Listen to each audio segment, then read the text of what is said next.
द्वारा मीडिया से मुखातिब हुए हैं, बीच काफ़ी कुछ प्रश्न ऐसे उठे हैं कि जो सीधे तौर पे ये रहे कि निकी जी घर बैठ के उनकी वजह से इलेक्शन हार गए, तो इनकी क्या कुछ सच्चाई है और जो मीडिया के सामने आपने तथ्य प्रस्तुत किया, क्या कुछ रहता है?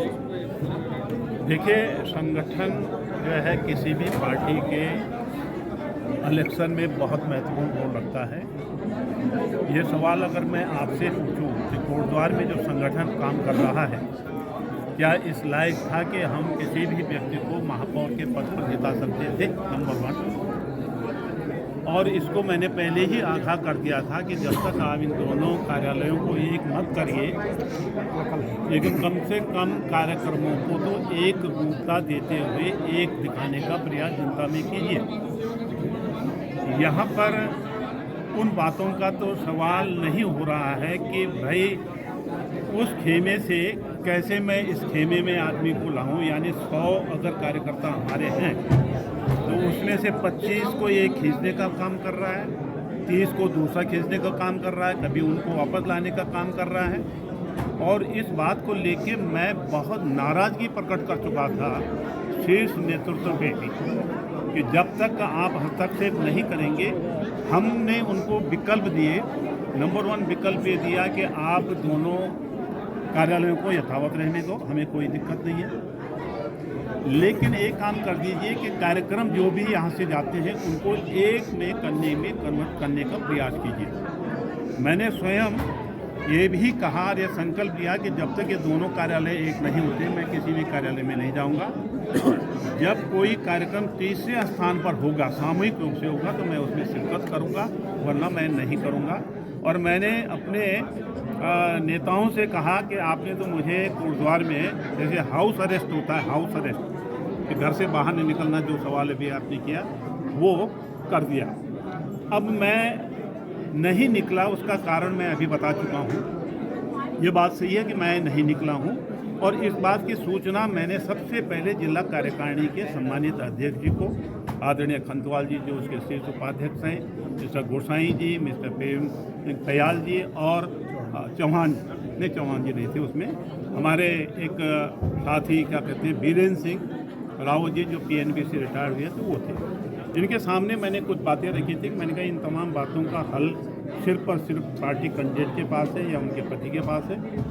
आप इन सवालों की पुष्टि करिए। नंबर 1 कि ये मैं कहाँ गलत हूँ, कहाँ सही हूँ, कितनी ये सही है, नंबर 1 इसकी पुष्टि कर लीजिए। और दूसरा जो उन्होंने मैंने कहा लक्ष्मण रेखा खींची है, जो एक संकल्प लिया है कि न मैं उनके मंचों पर जाऊंगी, न उनको अपने मंचों पर बुलाऊंगी, न उनको आने दूंगी, और इसके लिए उन्होंने खराब शब्द का भी इस्तेमाल किया था। तो मैंने कहा अगर वो इसको वापस कर लेती है तो मैं निश्चित रूप से जाऊंगा।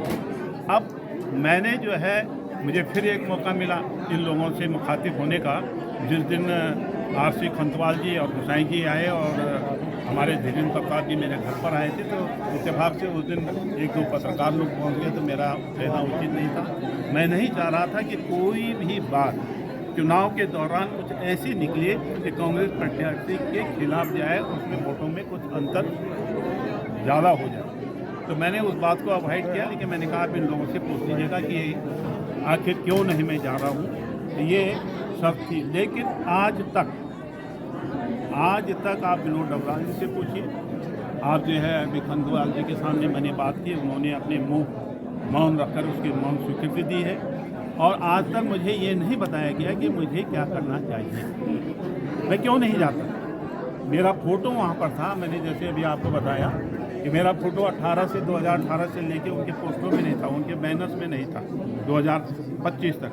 हाँ, 25 में मेरा फ़ोटो भी इस्तेमाल किया गया, मैं पिता तुल्य भी हो गया, हमें तो बेटी जैसी है, मैं खुद मानता हूँ। और हमने बेटी जैसा सम्मान दिया, उनको एक ऐसा प्लेटफॉर्म दिया जो कभी नसीब नहीं हो सकता था, जिसकी बदौलत जो है उनको ख्याति भी प्राप्त हुई, समाज में प्रतिष्ठा भी मिली। और वो कारण था जो प्लेटफॉर्म मैंने उपलब्ध कराया था, जिसको अभी सुनीता बिजली ने कहा। तो हमारा क्या ऐसी बात हो सकती है कि जो हम उनके लिए काम नहीं करते? और काम नहीं करते, अगर ये कार्यकर्ता नहीं करते तो ये बताइए कि 24,000 वोट कहाँ से मिले। इस बीच एक सवाल ऐसा भी आया है कि 2017 रहा हो या 2022 में जो भी आपकी हार रही है, एक बड़ा फैक्टर ये भी रहा है कि इन लोगों ने बिल्कुल नेगेटिव पहुंचे है। इस बात में कितनी सच्चाई है? देखिए, ऐसा है कि वो कुछ चीज़ें मैं साइलेंट मोड में रखना चाहता हूँ। मैंने एक चीज़ अभी यहाँ पर खुलासा की, उससे आप स्वयं अंदाज़ा लगा लीजिए कि 2017 में मेरे साथ क्या हुआ।